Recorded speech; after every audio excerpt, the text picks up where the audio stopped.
transport की यार चालू करो भाई हजू पे सो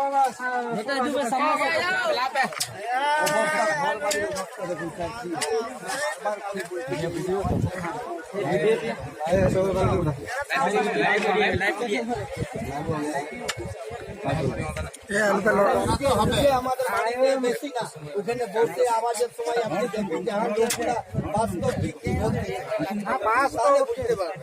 আপনি দেখে সব জানেন স্যার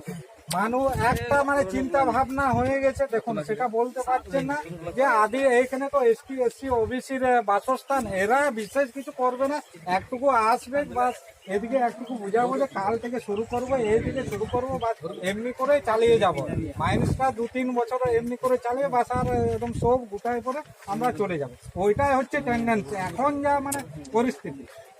সব জায়গার ওইটাই পরিস্থিতি যেখানে আদিবাসী সেখানে বাস ওদিকে ভুলিয়ে না তো